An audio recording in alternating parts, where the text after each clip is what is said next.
Halo pemirsa, selamat datang kembali di program Superdon, Super Opini, ruang diskusi kita untuk mengupas isu-isu terkini. Acara ini dipersembahkan oleh Super Zuper Sour Candy, meleknya jreng, langsung on lagi. Saya Tasya Lutmila dan tentu saja hari ini... Saya Don Bosco Selamat. Iya, saya ditemani Bang Don. Iya. Terima kasih Bang Don, kita sudah sama-sama nih baru menyebut nama sponsor tadi kan? Iya, baru pengalaman pertama membawakan Superdon. Tapi yang juga menarik minggu ini Bang Don adalah kita merayakan 1 tahun dari pemerintahan Prabowo Gibran, 20 Oktober kemarin. Episode ini memang tentang itu jadinya. Masih tentang evaluasi bagaimana pemerintahan Prabowo Gibran. Kalau Bang Don melihat angka-angkanya, apa reaksi pertama Bang Don? Ya, saya mix perasaannya. Perasaan angkanya angka realistis, tapi kita belum tahu persis apakah itu mewakili betul yang terjadi di bawah. Oke, tapi rasanya angka itu masuk akal tidak Bang Don? Ketika saya membandingkannya dengan angka survei beberapa waktu sebelumnya, saya merasa ini jadi normal. Karena dia sedikit turun dibanding angka-angka sebelumnya. Dan itu biasanya diperpolitikan sepanjang pengalaman saya, entah Pak SBY, entah Pak Jokowi, biasanya Q1 itu naik, lalu kemudian bisa menurun. Menurun dan di tahun pertama biasanya itu dianggap normal. Masalahnya turunnya besar atau kecil. Kali ini menurut saya turunnya tidak terlalu besar, tetapi turun. Tapi turun. Itu yang membuat saya berpikir, oh ini normal. Ini normal. Oke. Untuk membahas angka yang cukup tinggi ini, kita sudah kedatangan tamu yang super sekali, Bang Don. Yang super, betul. Super Saya sekali, ya. super. Kita akan langsung sapa founder dan direktur eksekutif Poltreking Indonesia, Hanta Yuda. Halo, Mas Hanta. Halo, Tasya, Bang Don. Mas Hanta, terima kasih sudah datang ke sini. Terima kasih sudah datang. Teman Selalu, lama. ya, selalu menyenangkan kalau diskusi dengan Mas Hanta. Karena enak juga ngomongnya. Benar, iya. Mas Hanta, saya ingin bicara soal angka-angka dari Poltreking kemarin yang dirilis. Ini kan cukup tinggi ya Mas, tingkat kepercayaannya 81,5%. Tingkat kepercayaan. Tingkat kepuasan publiknya 78,3 untuk Prabowo Gibran dan 78,1 untuk Prabowo sendiri. Ya, seperti itu. Ini kalau Mas Hanta sendiri, sesuai prediksi awal, masih dalam range perkiraan Mas Hanta, atau ini sesuatu yang mengejutkan? Termasuk tidak mengejutkan. Karena dibandingkan dengan presiden sebelumnya, tadi Bang Don sempat singgung, baik Jokowi maupun Prabowo di 1 tahun pertama ini relatif tidak tinggi dan tidak rendah juga. Misalnya ketika kita bandingkan sebelum Jokowi meninggalkan singgasana kekuasaannya sebagai presiden, itu angkanya sekitar begini, hampir 80. Artinya kalau kita melihat dari sisi netral, optimismenya, ya mungkin tidak lebih baik dari yang sebelumnya. Tidak ada perubahan signifikan. Harusnya kan keberlanjutan itu, kalau modal awalnya sudah 78, mestinya sudah 80 sekian. Ini angle baru. Karena dikasih modal awal yang cukup tinggi. Modal awalnya tinggi, betul. Apalagi ada Mas Gibran kan, bisa dikatakan merepresentasikan Jokowi. Tetapi dari angka itu juga bisa kita lihat kan relatif flat, stabil. Tidak bisa dikatakan turun. Di saat yang sama tentu di setiap periode, Bang Don, ada beberapa tantangan yang tentu berbeda. Nah, di data kami itu sebenarnya yang menarik itu kita bisa membedahnya bidang per bidang. Nah, memang yang paling tinggi selalu kepresidenan siapapun itu ditopang, dibantu oleh kepuasan di bidang pendidikan dan kesehatan. 79% ke pendidikan, kesehatannya 79%, pertahanan keamanan 79%. Nah, tapi ada yang menarik dibandingkan pemerintahan sebelumnya, meskipun masih di bawah 70%, tapi di bidang hukum dan pemberantasan korupsi relatif lebih baik. Lebih baik sekarang. 68, sekian persen.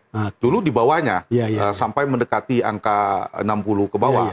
Nah, itu menjadi kabar baiknya. Mungkin ya kalau kita lihat ada beberapa dalam persepsi publik terobosan di kejaksaan, juga akumulasi dari KPK. Jadi dia rendah tetapi lebih baik. Lebih baik, betul. Masih di bawah 7%. Tapi kalau kita bicara standar, harus angka psikologisnya 70% idealnya. Ditambah ada yang menurun, ada kabar sebaliknya. Yang biasanya angkanya mirip dengan pertahanan keamanan dan pendidikan kesehatan, yaitu stabilitas politik dan nasional.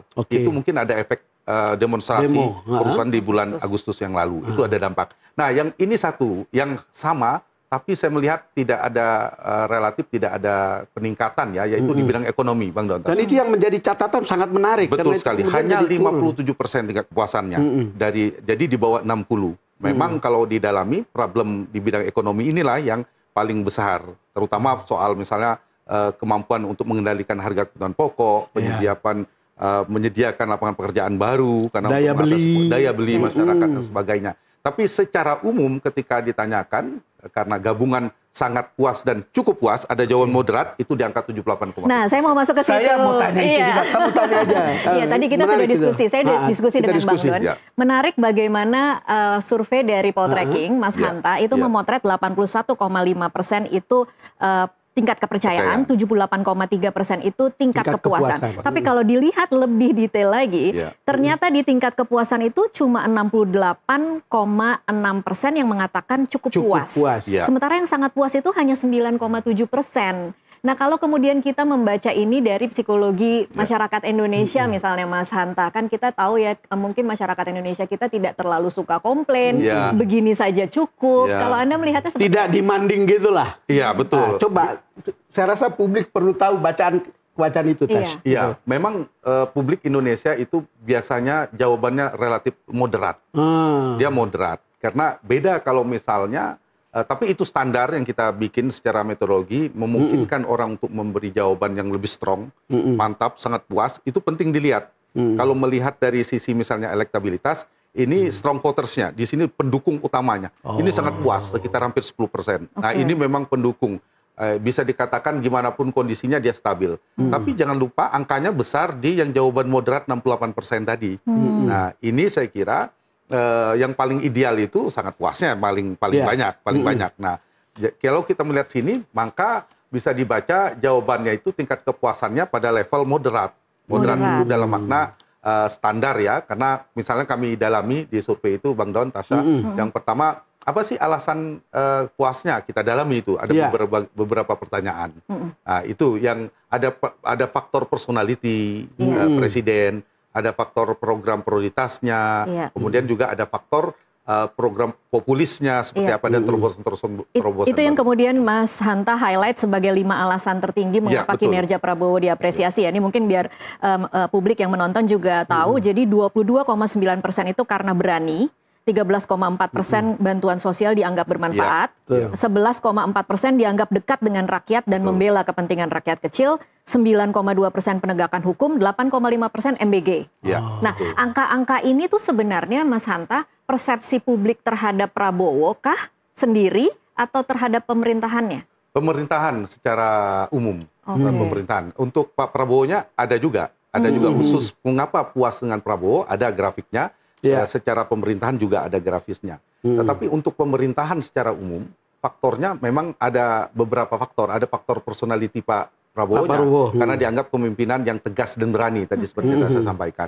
Yang kedua, mungkin saya paparkan sedikit, dari sisi program populis yang menjadi program prioritas, MBG, bantuan subsidi, upah subsidi subsidi, kemudian PKH, program keluarga harapan, kemudian Kartu Indonesia Sehat, Kartu Indonesia Pintar, dan satu lagi ada tambahan, kepuasannya ditopang atau dibantu oleh dipersepsikan adanya pemberantasan korupsi yang lumayan. Ini dari sisi positif. Nah, gabungan dari itulah kalau kita kami dalami dalam data survei itu penyebab kita tanyakan kenapa puas, itu alasannya. Tapi kita tanyain juga yang tidak puas. Kenapa? Meskipun angkanya tidak sampai 20%, tapi 19,9%. Tapi itu kan harus didengar, harus diperhatikan.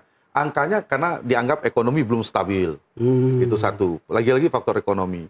Yang kedua, bantuan sosial belum tepat sasaran. Ada tapi belum tepat sasaran. Itu keluar ketika yang tidak puas. Yang tidak puas juga mengatakan sebagian sama tadi puas karena korupsi, ini dianggap korupsi belum teratasi, masih banyak kasus korupsi. Nah, faktor ekonomi terutama ada soal harga kebutuhan pokok dan belum berhasil mengatasi pengangguran. Itu selalu jadi soal penting memang kalau soal ekonomi, soal perut orang. Perut orang ya. Betul kalau sekali. ingin tahu lebih detail lagi Mas Hanta, siapa yang sangat puas dan siapa yang tidak puas, kalau kemudian kita bedah dari sisi mungkin tingkat pendidikan, kelas ekonomi, bisakah kemudian diketahui? Ada, kita melakukan cross tabulasi semua, kewilayahan ada. Kalau kita perhatikan mungkin saya mulai dari wilayah itu sama dengan basisnya Pak Prabowo. Yang menarik kita bandingkan Pak Jokowi. Kepuasan tingginya Pak Prabowo itu di basisnya kebalikan Pak Jokowi. Dulu Bang Don, saya ingat Pak Jokowi biasanya kepuasan tidak terlalu tinggi di Sumatera, di Jawa Barat, tapi tinggi di Jawa Timur dan Jawa Tengah. Nah, untuk Pak Prabowo di Sumatera itu tinggi sekali, 83,2%, Jawa Timur bagus 85%, Jawa Barat 78%. Nah, yang kalau di bawah, Jawa Barat masuk di akal. masuk di akal, memang basis beliau kan, basisnya Pak Prabowo. Yang menarik ini kebalikan Pak Jokowi. Dulu Pak Jokowi di Indonesia Timur seperti Maluku, Papua kan tinggi, 80% bahkan lebih, pasti tahu itu. Nah, ini hanya 63%. Ini inline dengan angka pemilih berarti. Kenapa bisa begitu ya? Nah, itu kita lihat memang basisnya. Mungkin saya melihat dari faktor Pak Jokowi memang kerap faktor Pak Jokowi bahwa dia sering sekali ke Indonesia Timur, Papua, Labuan Bajo dan seterusnya, dan memang banyak yang dibuat. Mungkin. Belum. Ya. Misalnya Pak Prabowo belum ke Labuan Bajo. Ke Papua mungkin sudah, tapi tidak sesering Pak Jokowi. Betul sekali. Betul bisa sekali. jadi hal-hal seperti faktor itu. Jadi ada yang terbalik dengan komposisi. Tapi memang awalnya kan Pak Prabowo dan Pak Jokowi ini basisnya tidak beririsan semula. Makanya faktor itu mereka membuat menang tebal kemarin itu. Itu artinya kalau sejalan, Mas Hanta, ada tidak yang kemudian berbalik dari angka-angka pemilu misalnya, hasil pemilu yang kita memang tahu basisnya Jokowi di mana, basisnya Prabowo di mana, ada tidak angka yang anomali misalnya? Secara umum kita tidak menemukan anomali ya, karena angkanya relatif tinggi. Tapi yang kita bisa lihat memang yang menarik di Jawa Tengah. Kalau mungkin belum sampai anomali, hampir anomali mungkin ya. Karena yang lain itu angkanya di 80-an, tapi tingkat kepuasan di Jawa Tengah itu 70%. Di bawah 70%. Angka umum 78 kan. Kalau lihat itu memang kan basis PDIP. Ya, basis betul. PDIP itu adalah, PDIP sekarang kan bukan orang yang ada dalam pemerintahan. Nah, walaupun gubernurnya adalah hasil dukungan Pak Prabowo, Gerindra gitu. Mas, itu saya mengutip ya satu hal, mungkin perlu komentar Mas Hanta, itu kepala BGN usai rapat kabinet itu mengutip Presiden Prabowo yang mengatakan kabinet di tahun pertama ini lulus. Nilainya 8 katanya. Presiden memberi nilai 8. Angka yang Anda dalam survei itu yang more or less mirip lah gitu. Mirip 7,8 gitu. Ya, 7,8 kan kita bisa katrol jadi 8 kan. Dibulatkan jadi 8. Dibulatkan jadi 8. Gimana itu kira-kira pandangan Anda? Ya, kalau secara umum bisa jadi iya, karena akumulasi kan, ibarat kita melihat angka akhir, tapi kalau lihat rapor itu tetap ada merahnya. Bidang ekonominya merah, bidang merah. Tapi kalau pendidikan, kesehatan itu biru. Tapi kalau secara umum rata, akhirnya ya bisa dikatakan biru. 7,8 kalau nilainya 0 sampai 10. Soal kalau kita lihat ya ada benarnya ketika Pak Prabowo menyampaikan di dalam rapat kabinet itu inflasi kita terkendali. Pertumbuhan kita 5%, tapi intinya ada beberapa pasar modal kita itu naik gitu. Kalau lihat indikator-indikator seperti itu kan masuk di akal bahwa ini oke gitu. Cuman kan ini bukan ekonomi yang paling bawah gitu. Lalu kemudian yang menarik, saya nggak tahu ini bicara soal survei tetangga, Helios. Berani sekali mengatakan bahwa rapor itu 3 dari 10. Dari angka 1 sampai 10 itu 3. Saya minta komentar Anda gitu. Apa masalah metodologis kah atau metodologi apa? jelas beda ya saya lihat. Mungkin teman-teman di sana melihat evaluasi berdasarkan beberapa public opinion leaders. Mungkin ada tokoh media dan sebagainya. Opinion leader leader. Nah, sementara kami mengukur sepenuhnya adalah publik seperti survei elektabilitas. Jadi populasinya ada seluruh pemilih atau rakyat Indonesia 17 tahun ke atas atau sudah menikah yang sudah punya hak pilih paling tidak. Nah, itu yang kita sampling. Sampelnya itu identik dengan populasi, lalu kita tanya pendapat. Bisa jadi beda. Saya yakin kelas menengah ke atas mungkin akan beda.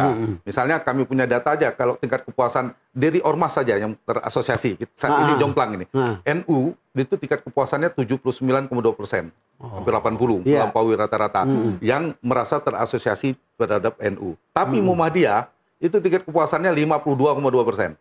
Jauh sekali kan, yang tidak puas 52,2%, yang tidak puas 43.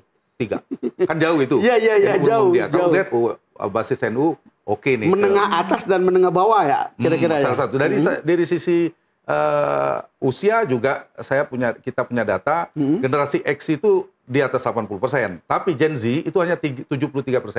Jauh kan, ada selisih usia di bawah 22 tahun itu hanya 70-an% tingkat kepuasannya. Seperti tadi pertanyaan dari Tasya tadi. Itu yang menunjukkan kalau kita kelompokkan kelas menengah ya. Nah, ini juga sama dari sisi penghasilan, strata ekonomi, tingkat kepuasan yang pendapatan di atas 5 juta itu juga 70-an%. Tapi yang di bawah 3 juta ke bawah itu 85% tingkat kepuasannya. Jadi terbalik ya. Terbalik. Jadi kelas menengah beda dengan kelas yang di bawah berarti ya. Ya, tapi ada juga ini agak tapi hampir sama 79%, betul.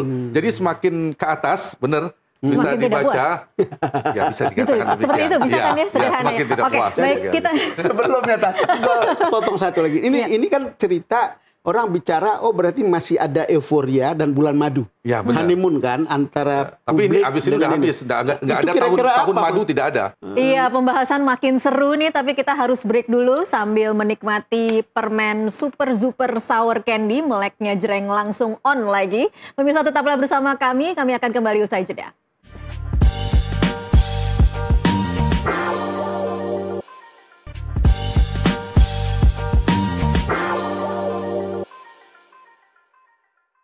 Pemirsa, Anda kembali menyaksikan Superdon Super Opini dipersembahkan oleh Super Super Sour Candy, meleknya jreng langsung on lagi. Kita lanjutkan perbincangan. Mulai pasti. Kita tadi sudah makan permen enak, kita lanjutkan perbincangan. Saya ingin membahas tiap bagian, Mas Hanta. Mulai dari yang paling tinggi, yaitu pendidikan dan kesehatan. Pendidikan 79,0% dengan rincian yang sangat puas tuh sebenarnya cuma 7,3%, tapi yang cukup puas 71,7%.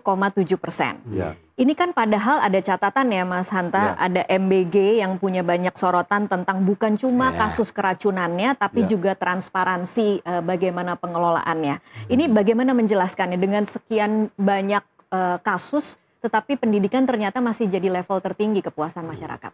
Ya, pertama lagi-lagi saya mengatakan modal awalnya relatif bagus di bidang pendidikan. Kartu Indonesia Pintar misalnya. Ya, sudah ada itu. Iya, sudah ada. Dana BOS dan seterusnya. Bahkan jauh sebelum Pak Jokowi, Pak SBY juga kinerja di bidang ekonomi relatif bagus. Itu satu. Yang kedua, program itu kan berlanjut.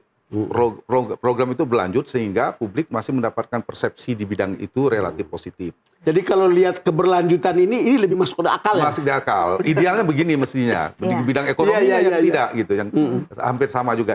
Yang ketiga, kita lihat juga ada terobosan di bidang pendidikan yang meskipun kita tidak tahu seperti apa realisasinya, paling enggak tapi dalam persepsi publik, di branding, dikemas. Misalnya soal sekolah rakyat. Nah, itu kan ada gimana anak-anak yang tidak bersekolah akhirnya bisa diasramakan, bisa sekolah. Adalah terobosannya, meskipun dengan segala kekurangannya, seperti MBG ada beberapa catatan. Nah, itu yang membuat bertahannya. Meskipun saya mengatakan siapapun presidennya, bidang pendidikan ini orang akan relatif puas, kecuali ada sesuatu yang luar biasa, ada kasus besar di pendidikan dan sebagainya. Itu diuntungkan. Jadi mungkin itu dianggap sudah stabil di situ, walaupun kita punya persoalan soal mutu dan lain-lain kan? Iya, kalau didalami, ya makanya kalau kelas menengah ke atas, kelas elit, kalau Bang Don banyak sekali catatannya nanti. Tapi kan ini mengukur persepsi, yang didapatkan begitu. Dan sebagian masih menikmati program-program populis seperti Kartu Indonesia Pintar seperti yang saya katakan itu tadi. Sama dengan di bidang kesehatan, Tas. Jadi kesehatan itu kan BPJS Kesehatan kan sudah banyak sekali dipakai. Karena ada ditambah dengan pemeriksaan kesehatan gratis. Akhirnya bisa jadi ya keberlanjutan, tapi kemudian ada yang baru gitu. Ada yang baru, betul. Keberlanjutan ada yang baru. Nah, itu yang membuat mungkin diuntungkan para menteri-menteri di bidang pendidikan dan bidang kesehatan ini kebantu. Sudah modalnya bagus, ditambah lagi suntik investasi lagi dengan sesuatu yang baru, sehingga itu memberikan dampak positif dari sisi itu. Meskipun tadi saya kasih catatan yang Tasa bilang sangat puasnya jauh lebih rendah ketimbang yang cukup puas. Jadi kalau ngomong cukup ya cukup lah ya. Untuk kita itu standar cukup itu sudah bagus. Iya, betul. Cukup itu sudah bagus ya Bang Dode. Iya, benar juga. Oke, tapi kalau kemudian boleh sedikit membandingkan dengan periode yang sama ketika presiden sebelumnya di periode pertama, Mas Hanta, dengan juga memperhitungkan program-program yang dilaksanakan di dalam 1 tahun. Ini kan 1 tahun ini kita banyak sekali program ya. Dibandingkan dengan Presiden Jokowi misalnya di periode pertama. Persisnya ada 17 program utama. Iya. Ini kan kalau membandingkan apa yang bisa kita pelajari dari angka yang cukup tinggi ini? Ya, pertama memang ada beda dari situasi struktur politiknya. Itu yang berbeda. Tetapi dari sisi modal awal harusnya Pak Prabowo jauh lebih besar ketimbang Pak Jokowi. Kenapa? Jokowi di periode pertama kalau mau ingat itu dukungan politiknya hanya 36% di parlemen. Jadi ada energi politik untuk melakukan konsolidasi di bidang politik cukup banyak. Itu pekerjaan ekstra juga. Ekstra betul. Sementara Pak Prabowo bukan cukup kebanyakan. Ini udah boleh. Sampai kita bingung mengatakan mana partai yang di luar pemerintahan. Dan Pak Prabowo masih mengajak lagi yang lain-lain masuk. Sudah habis yang di luar, tapi tidak ada lagi. PDIP tidak di dalam, tapi bilang juga tidak di luar. Iya. Nah, PKS sudah di dalam. Nasdem juga begitu. Nasdem juga begitu. Sehingga harusnya dengan modal ini, tingkat kepuasannya harusnya kita lihat harus lebih. Kenapa? Secara politik, Pak Prabowo melakukan energi politiknya tidak terkuras seperti ketika Pak SBY dan Pak Jokowi di awal. Sama Pak SBY di awal juga belum cukup. Golkar masih di luar seingat saya waktu itu. Bahkan mungkin tidak ada energi politik sama sekali ya untuk pemerintahan Prabowo. Tidak ada. Tidak ada ya. Tidak ada. Bisa fokus pada program itu begitu. Yang kita khawatirkan. Saya termasuk mengkhawatirkan tidak ada check and balances. Ya, betul. Untuk pengimbang di luar kekuasaan hampir tidak ada yang kita khawatirkan. Sehingga di ekonomi bisa fokus penuhnya. Konsolidasi politik sudah selesai. Kita lihat bagaimana koalisinya sangat tambun, lalu dibikinlah semacam bangunan struktur kabinet yang juga gemuk sekali, itu untuk ditukarkan seterusnya kan sudah selesai kemarin. Nah, sementara sekarang fokus pada urusan ekonomi, urusan kinerja. Jadi kalau bicara pengangkatan menteri ya, basis teknokratik, publik dan politik, urusan politiknya selesai. Nggak ada PR tentang perimbangan kekuasaan. Publik relatif mendukung meskipun dengan segala isu dan segala macamnya. Nah, pendekatannya harusnya teknokratik. Pendekatan kinerja yang sebenarnya harus dilakukan. Nah, karena itu kalau dibandingkan dengan sebelumnya, kita harus melihat situasi politiknya. Maka Pak Prabowo mestinya bisa di atas 80%. Artinya pidato-pidato yang populis mungkin tidak perlu terlalu banyak lagi ya. Karena ini soal kinerja. Kalau ekonomi bagus, mestinya sudah dengan sendirinya akan menyelesaikan begitu banyak hal kan? Betul sekali. Dan itu kita rekam juga soal reshuffle. Kita tanya, kita audit apakah setuju. Banyak yang setuju, sebagian besar setuju. Dan setuju dengan 4 reshuffle kemarin ya? Setuju. Banyak sekali loh dalam 1 tahun 4 kali. Ini kayak gaya pelatih bola. Nyicil, jadi ganti pemain masuk-masuk gitu. Beda. Kan memang Pak Prabowo ketika pidato di sidang paripurna kabinet, saya itu kalau dalam sepak bola, saya itu manajernya. Oke. Ada kemudian pemain yang jadi pemain utama dulu, lalu ada yang masih disimpan tunggu dulu, dan seterusnya. Itu menarik juga analogi Presiden Prabowo tentang langsung itu. Begitu ya? Iya, dan faktanya kira-kira begitu. Dia lihat, ya udah ganti, masuk. Sampai kemudian ada beberapa kali kan? Kalau sebelumnya kan langsung ya banyak. Berapa waktu yang jauh. Ini polanya agak beda. Iya, polanya mungkin sesuai kebutuhan permainan kali. Kalau dalam bola, sepak bola. Dan anggap reshuffle tidak terlalu sakral tanda petik gitu. Ya biasa aja lah. Tidak sakral. Benar juga, biasa aja. Biasa kan nunggu Rabu. Hari Rabu, tanggal Rabu apa gitu kan. Nah, yang Pak SBY nunggu apa misalnya. Nah, kalau ini kapan mau diganti? Ya memang itu betul, instrumen presiden, hak prerogatif kapan mau ganti.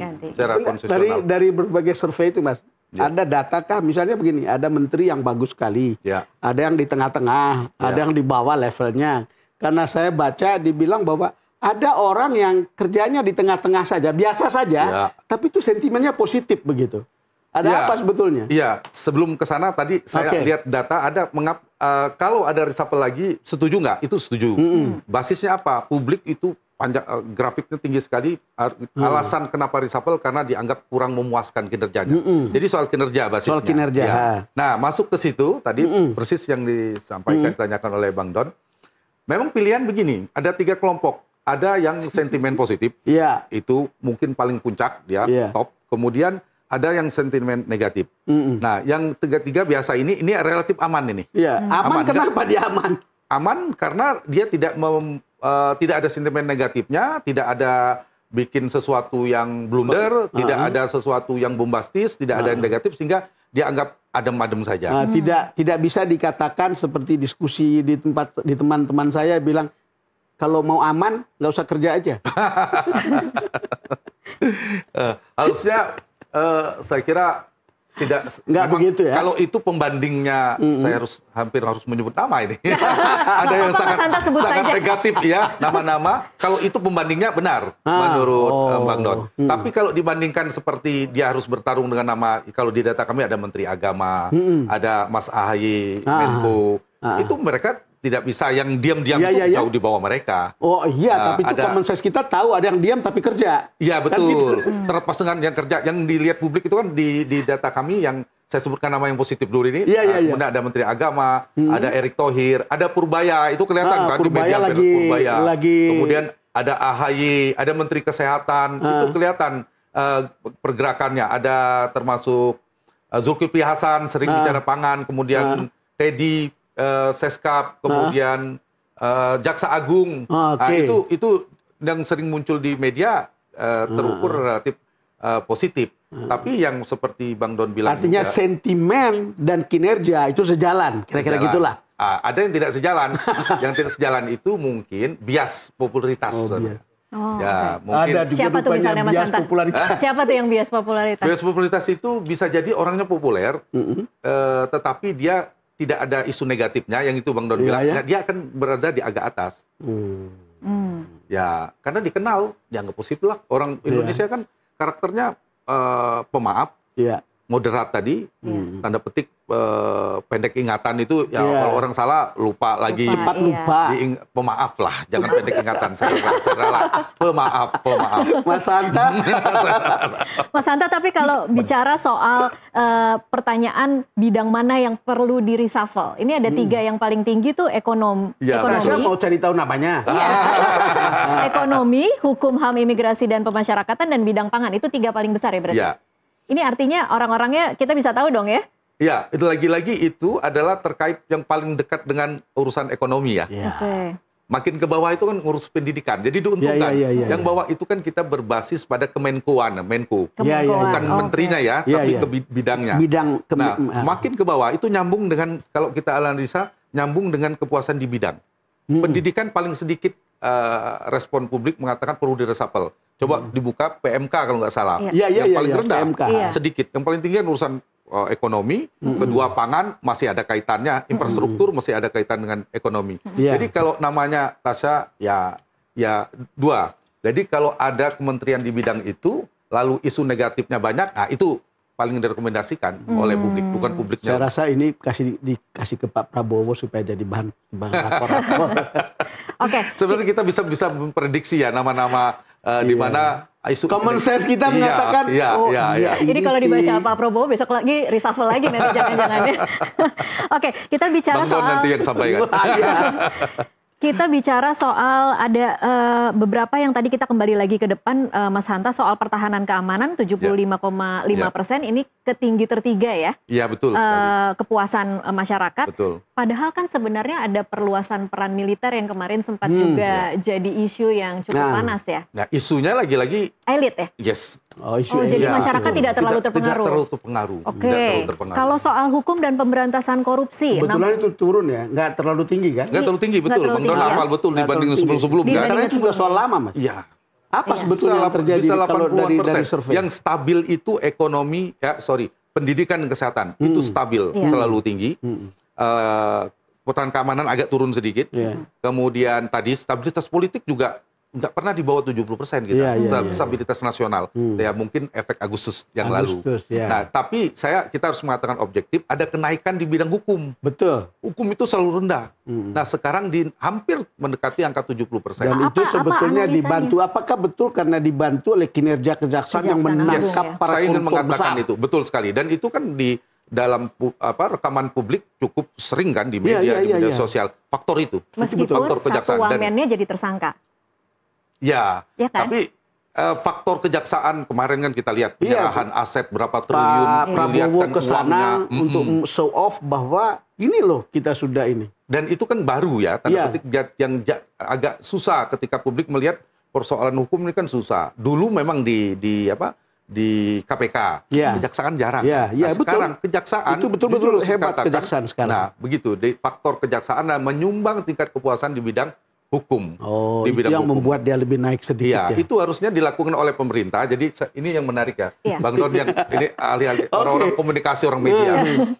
Sama pentingnya ini realisasi program kerja keras, tapi ada kerjaan ini sama pentingnya apa? Komunikasi Iya, strategis. komunikasi kan. Mengkomunikasikannya. Sebelum mengkomunikasikannya harus ada kemasannya. Nah, dia ngemas dulu apa yang sampai di publik, apa yang sudah dikerjakan lalu disampaikan itu penting. Tapi bisa jadi ada kementerian kerjanya banyak banget, tapi dia tidak bisa mengemasnya, tidak komunikasi tidak tepat. Ketika kita rekam audit persepsi nggak positif juga. Ya, menarik ya Mas Ada Hanta. yang bisa ngomong walaupun kerjanya sedikit gitu. Sebaliknya bisa Tapi jadi. yang paling menarik Dua-duanya harus bagus. Tapi yang menarik kemarin itu ketika Pak Prabowo ke Kejaksaan melihat tumpukan uang, itu bahasa visual yang sangat kuat untuk mengatakan ini loh kalau korup itu, ini triliunan itu Jungmas begini ini. Bukan semuanya, belum semuanya itu. Benar Bang Don. Jadi memvisualisasikan apa yang selama ini abstrak di mata kalau publik dibilang, berbentuk uang begitu ya. Iya, betul. Dibilang oh korupsi 1 triliun. 1 triliun itu orang menganggap itu besar. Tapi seperti apa besarnya? Visualisasi itu lebih bagus. Kemarin itu hebat. Nah itu bagus. Itu yang saya maksud mengemasnya dan mengkomunikasikannya. Ini sebagai contohnya adalah di bidang itu Kejaksaan. Itu satu. Yang kedua, sebelum-sebelumnya panggung itu biasanya didominasi oleh KPK. Yang menariknya sekarang Kejaksaan. Yang Kejaksaan biasanya dianggap selalu buruk. Tingkat kepuasan Kejaksaan relatif lebih bagus gitu. Nah itu juga faktor hukumnya kita harus mengatakan. Lagi-lagi ekonomi memang belum. Jadi kalau Kejaksaan tidak seperti itu kinerjanya, bisa lebih buruk. Karena kepolisian juga buruk. Aparat penegak hukum yang lain buruk. Tertolong oleh Kejaksaan sebetulnya. Betul sekali, setuju. Datanya menunjukkan demikian. Dan tontonan dalam politik ini kan soal persepsi, saya ulangi. Kalau elektoral, siapapun yang bisa menangkan persepsi publik, dialah pemenang dalam pertarungan politik. Nah, tapi persepsi ini harus berdasarkan realitas kan. Nah, itu yang bicara Kejaksaan, kemudian ditangkap oleh publik, dikemas dengan tepat, komunikasinya strategis, dan dapat efeknya. Bisa di atas 70% dugaan saya. Bayangkan ketika Pak Prabowo meminta supaya uang negara yang dikorupsi itu Kejaksaan harus bisa mengembalikan sampai 150 triliun. Iya. Itu gede loh itu. Dilihatin pula uangnya itu oleh masyarakat umum. Melihat itu penting kan? Gitu. See is believing. Politik dan stabilitas nasional 65,7 ini turun atau turun? Ini termasuk angka yang turun dibandingkan sebelumnya. Dan ini pengaruh Agustus. Iya, saya kira itu yang paling berpengaruh. Kalau bicara stabilitas dalam konteks dukungan politik di parlemen tadi sudah tuntas, sudah selesai lah. Kita juga mengkhawatirkan terlalu kuat, terlalu banyak. Yang dalam konteks ini adalah yang kemarin di bulan Agustus itu punya dampak. Mungkin kalau terjadi recovery sudah membaik, pulih, mungkin bisa naik. Termasuk hukum setelah kemarin Pak Prabowo dan Jaksa Agung menunjukkan itu bisa jadi bisa melampaui 70% dugaan saya. Nah, kita tidak tahu ekonomi. Kemarin kan ada suntikan tentang BLT kalau nggak salah ya. Iya, BLT kemudian yang kebijakan Menteri Keuangan yang menarik uang dari BI yang 200 triliun itu juga ini kemarin kita ketemu Wakil Menteri Keuangan di sini. Dia bilang tunggu tidak bisa dilihat sekarang gitu. Mungkin nanti 2 kuartal berikutnya akan terlihat hasilnya. Nah, ini konsisten dengan temuan kami yang puas itu. Kenapa puasnya? Karena faktor program populis tadi. Program bantuan sosial, pendidikan kesehatan, MBG termasuk dengan segala kekurangannya. Kemudian faktor hukum pemberantasan korupsi yang kita bahas. 3 tertingginya itu membuat mereka puas, dan satu lagi faktor personality si presidennya. Presiden dianggap kepemimpinannya tegas dan berani. Kalau kinerja yang paling menonjol dari Pak Prabowo itu kan kinerja diplomatik, hubungan internasionalnya sangat kuat. Pidato di PBB, kemudian hadir di Kairo tentang gencatan senjata di Gaza dan seterusnya. Ini hal-hal yang sebelumnya mungkin tidak, misalnya Pak Jokowi bukan orang yang agresif untuk yang begitu itu. Betul. Di tangan Pak Prabowo itu menjadi sesuatu.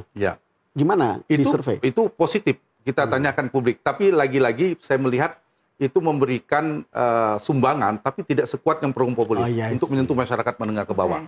Tapi untuk bahwa kepemimpinan yang tegas, yang berani, untuk memperkuat soal kompetensi kapasitas presiden, dia menyumbang. Nah, faktor itu. Nah, meskipun kita dalami tingkat pengetahuan publik misalnya tentang pidato itu tidak banyak. Tapi ketika ditanya bagus atau tidak, penilaiannya bagus, tinggi. Tapi ya lagi-lagi tadi kalau Bang Don, urusan perut itu sangat menentukan dari bagian sektor-sektor populis yang jauh lebih menentukan. Tapi bahwa Pak Prabowo lebih unggul dari sisi diplomasi internasional, Itu ya, tidak bisa terbantahkan tentunya dibandingkan sebelumnya. Oke, iya pembahasan makin seru nih, tapi kita harus break dulu. Pemirsa tetaplah bersama Super Don Super Opini yang dipersembahkan oleh Super Zuper Sour Candy meleknya jreng langsung on lagi. Tetaplah bersama kami.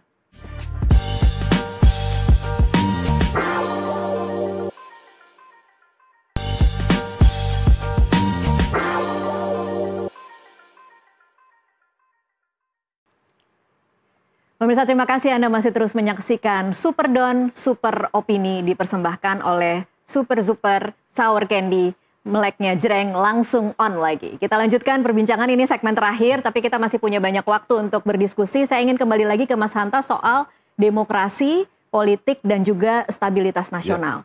Kalau kita ingat, bulan Agustus itu kan sebenarnya situasinya cukup kritis ya Mas Hanta. Kita lihat bagaimana rakyat marah pada wakil rakyatnya. Kita merasakan wakil rakyat ketakutan didatangi oleh masyarakat atau dijarah rumahnya. Kita juga lihat ada pembakaran gedung-gedung pemerintahan di beberapa kota besar di Indonesia. Polisi persisnya. Iya. Apa yang kemudian harus jadi catatan untuk pemerintahan Prabowo? Karena mengingat ini memang angkanya juga cukup turun ya berarti Mas Hanta. Di bidang itu ya, betul. Pertama tadi yang perlu digarisbawahi adalah bidang stabilitas nasional dan ekonomi yang berada di bawah. Nah, yang mungkin tidak secara langsung relevansi dan korelasinya, yaitu di mana saluran-saluran aspirasi publik itu harusnya kan tersalurkan semuanya. Nah, itu yang diharapkan publik bahwa parlemen, anggota DPR, partai politik itu kan menyuarakan.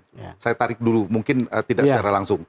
Nah, sementara hari ini dalam demokrasi kita, sistem kita berdemokrasi, itu kan semuanya terakumulasi.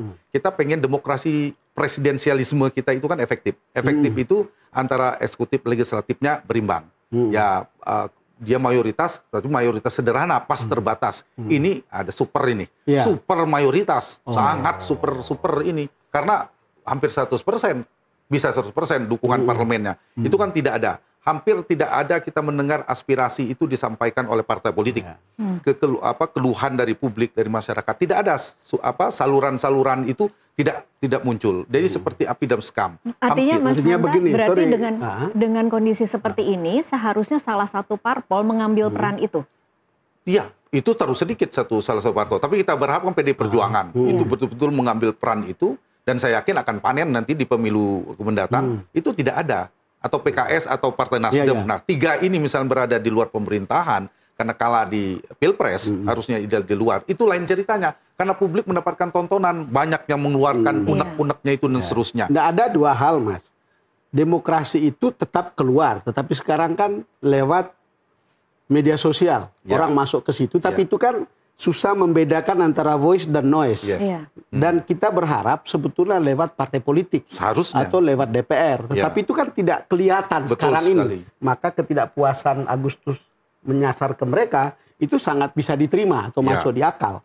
Mungkin yang perlu disadari, itu ada idiom Latin, Mas. Dum tacen, kelaman. Jadi selama mereka itu diam, itu berarti mereka berteriak. Rakyat itu begitu. Jadi dan diam, itu bisa meledak. Gitu. Iya, diam itu adalah suara teriakan yang paling keras. Nah, kembali lagi soal bagaimana membuka peluang untuk oposisi bersuara atau jangan kemudian disatukan semuanya gitu, Mas. Iya, saya berharap check and balance satu jalan. Termasuk yang menghimbau dengan sangat kepada Presiden Prabowo melepas partai itu. Melepas. Yang saya tangkap kan Pak Prabowo pengen semuanya. Apapun istilahnya, entah demokrasi terpimpin atau gotong royong atau apapun, semua berada di dalam. Meskipun malu-malu mengatakan sebagian partai tidak ada istilah oposisi dan presidensil. Tapi realitasnya kan kita multi partai, butuh penyeimbang. Sehingga dari sisi Pak Prabowo itu harus rela melepaskan 1, 2, atau 3 partai tidak diajak bergabung dalam pemerintahan. Mas Hanta, tapi analisanya apa ya? Ini kan memang tidak semua ada di dalam. Ada kan yang seolah-olah sepertinya tidak di dalam, tapi juga tidak mengkritisi. Apa yang mereka tunggu? Mengapa mereka diam? Nah, itu juga dari sisi partai, kekecewaan publik kan muncul di sana. Tapi kan dalam politik itu Tasa begini, yang ditukarkan tidak melulu kursi. Jadi tidak melulu kursi. Ini jadi menarik. Ada dukungan politik itu biasanya dibarter dengan 3 hal. 1, kekuasaan. Kekuasaan itu bisa kursi menteri, wakil menteri, kepala badan dan sebagainya. Kedua adalah kepentingan ekonomi politik alias bisnis. Tidak harus itu kan. Yang ketiga, legal protection, urusan hukum untuk diamankan seterusnya. Nah, saya tidak tahu, mungkin ada kesepakatan negosiasi di level-level ini. Nah, partai sebagian juga mungkin tersandera, kita tidak tahu. Nah, itu yang menyebabkan sulitnya demokrasi kita berjalan sebagaimana kita harapkan, bahwa ini kita mau melihatnya di perspektif mana dulu. Kalau dari perspektif demokrasi, posisi ini kabar buruk. Bagi yang sedang berkuasa, kabar super baik. Karena semuanya berada di dalam pemerintahan, dia bisa fokus ekonomi mengurus. Tapi bahaya dan jangka panjang. Buat demokrasi kita tidak sehat, karena tadi aspirasinya tersumbat. Nah, kalau tidak hati-hati, kita menghimbau kepada Pak Prabowo, ini berbahaya dalam konteks kita tidak tahu tahun kedua, harus tahun ketiga. di-manage dengan baik. Betul, sebetulnya. perlu diberikan ruang-ruang itu. Ditambah kita tahu di dalam dinamika internal itu sebenarnya ada kan, saya membagikannya, yang sering kita bilang cinta segitiga itu, kekuatan politik sekarang. Awalnya kan begitu, kekuatan Prabowo, kekuatan Megawati dan Jokowi. Nah, di level yang lain ada SBY dan Surya Paloh.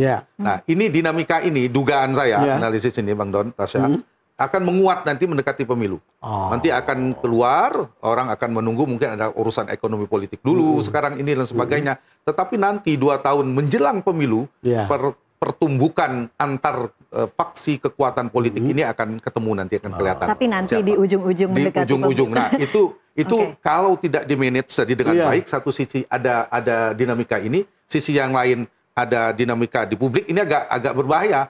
Karena sehingga energi presiden berhadapan dengan berbagai macam keinginan politik. Yang kita khawatir itu partai politik yang ada di DPR itu tidak tahu persis apa yang terjadi di bawah begitu. Padahal fungsi dia kan itu, mengartikulasi, mengagregasi kepentingan publik. Nah, tercerabutlah itu yang menyebabkan aspirasinya tidak ke partai politik, ke media sosial, ke badan dan seterusnya. Itu yang terjadi. Dan kalau sudah di situ noise-nya besar. Oke, Mas Hanta, kalau melihatnya misalnya keadaan tetap seperti ini dengan tanpa ada partai yang mengambil peran sebagai oposisi sampai ke 5 tahun ke depan, kemudian channel-channel yang tadi Mas Hanta bilang tidak tersalurkan, artinya kemarahan itu akan meledak-meledak saja dari sisi publik. Anda melihatnya selama ini bagaimana respon Prabowo? Karena kan 1 tahun ini ada banyak sekali ya letupan-letupan itu, dan Pak Prabowo cukup responsif terhadap letupan-letupan itu. Apakah itu bisa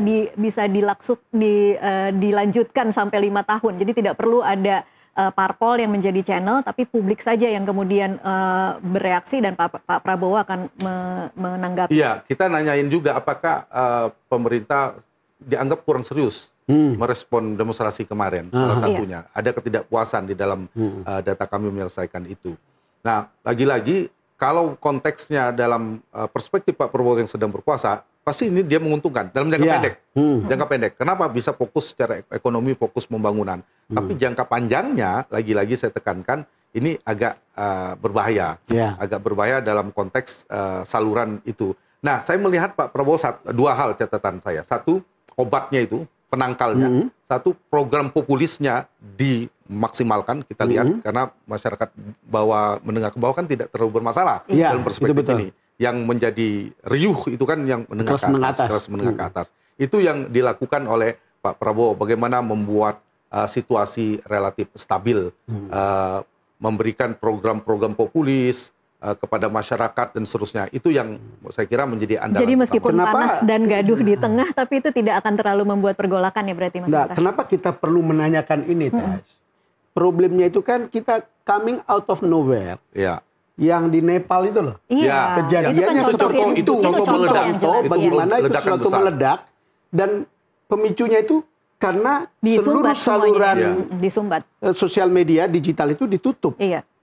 Kan itu kan hal-hal seperti ini mestinya bisa dihandle oleh partai politik gitu. Betul sekali. Itu ibarat kita ilustrasi sederhana saja, air pipanya hanya 1 tersumbat atau pembuluh darah kita pecah kan gitu. Tapi kalau ada saluran-saluran itu terus keluar. Atau jangan-jangan Mas Hanta memang didesain seperti ini supaya kemudian ketika ada ketidakpuasan, Pak Prabowo yang bisa acting like a hero dan menyelamatkan rakyatnya? Iya, kalau terkendali bisa jadi, karena Kalau arahnya terkendali. Kalau terkendali, kalau takarannya tepat, karena misalnya arahnya kan kemarin ke legislatif kan, ke Iya. partai politik, Iya. sehingga betul kata Tasya. Tapi kalau ternyata bisa kemana-mana, bisa sebaliknya.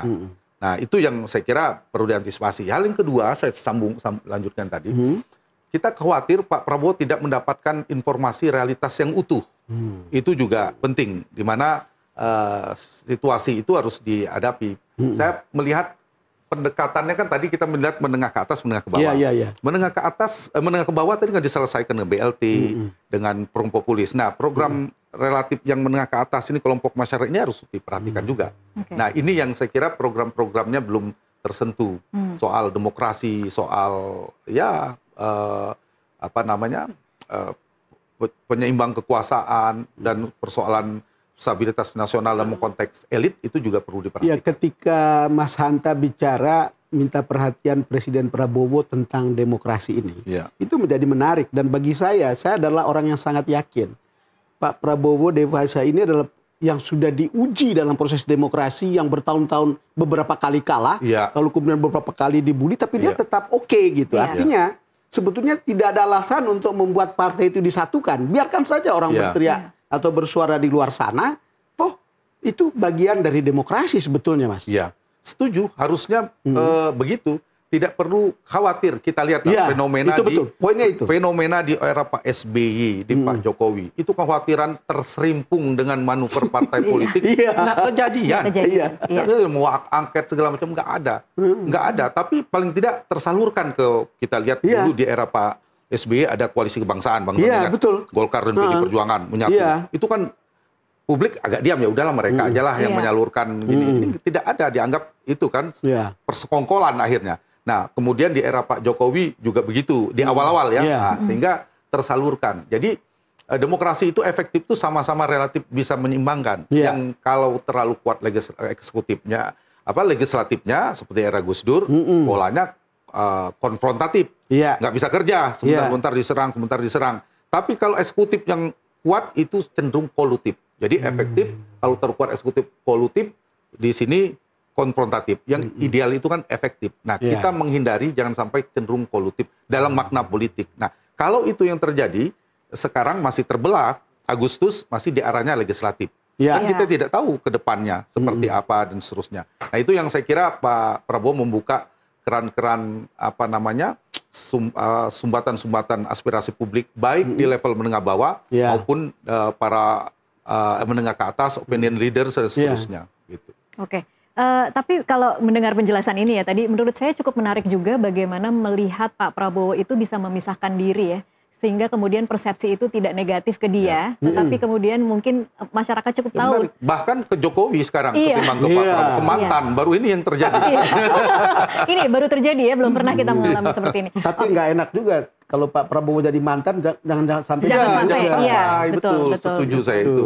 Oke, kita sudah membahas bagaimana tingkat kepuasan dari kacamata masyarakat awam, Mas Hanta. Sekarang pertanyaan saya adalah, bagaimana sebenarnya rapot pemerintahan Prabowo Gibran 1 tahun di kacamata Mas Hanta yang direktur poltreking? Boleh dikasih catatan-catatan yang lebih, ini kan berarti kan bukan masyarakat awam ya, masyarakat kelas menengah, berpendidikan. Mas Hanta pendapatnya sendiri apa evaluasinya? Saya terutama tadi saya mengulang, terutama saya fokus di bidang politik. Yang paling saya khawatirkan adalah soal politik dulu. Soal politik. Mungkin bukan menyampingkan urusan ekonomi ya. Pertama urusan politik. Tadi soal perlunya memberikan ruang kita berdemokrasi. Demokrasi kita presidensialisme yang bercorak multipartai. Beroperasi dengan multipartai. Karena itu partai harus berfungsi sebagaimana mestinya supaya demokrasi kita sehat. Nah, catatan saya itu yang harus dibuka keran politiknya.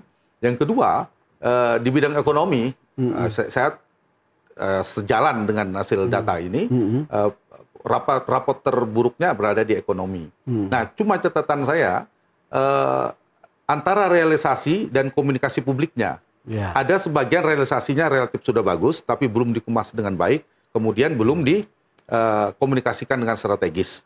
Nah, ini yang saya kira catatannya orang-orang kayak Pak Don, Tasya, orang yang paham di komunikasi publik, saya kira paham bahwa bukan strategi, istilahnya mungkin lebih pada jurus trik komunikasi publiknya harus diperbaiki dengan kemasan yang tepat, itu yang nomor 3. Jadi secara umum saya melihat pemerintahan Pak Prabowo kalau dilihat secara optimisme dia bisa mempertahankan dengan berbagai gejolak dibandingkan pemerintah sebelumnya bertahan stabil relatif lah. Kalau Pak Prabowo mengatakan nilainya B, oke, saya relatif sepakat. Tetapi di sisi yang lain dengan modal politik ini mestinya jauh di atas ini, apalagi kemarin kampanyenya keberlanjutan. Kalau keberlanjutan harusnya melampaui yang sebelumnya, kemudian modalnya sudah sangat tinggi, apalagi yang kita khawatirkan banyak dalam jangka panjang tadi, partai yang sudah banyak, energinya tidak terkuras lagi urusan politik, ini satu-satunya. Tidak ada konsolidasi kekuasaan yang terlalu rumit.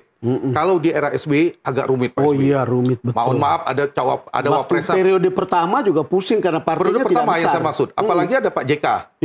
Cukup merepotkan kan. Nah, dengan manuver Pak JK dengan kepiawaian politiknya. Belum lagi parpol-parpol yang 2 kaki. Parpolnya bukan parpol terbesar Pak SBY pada saat itu. Iya, betul. Bukan partai besar, kecil. Pak Jokowi juga begitu, belum cukup. Bukan jangan lihat Jokowi yang terakhir ya, Jokowi yang awal itu PR mengkonsolidasi kekuasaannya susah. Nah sementara yang sekarang itu karena keberlanjutan tadi itu sudah terkonsolidasi. Saya melihat cara Pak Prabowo melakukan konsolidasi kekuasaan energi awalnya itu seperti melihat Pak SBY dan Pak Jokowi, padahal beliau sudah didukung banyak.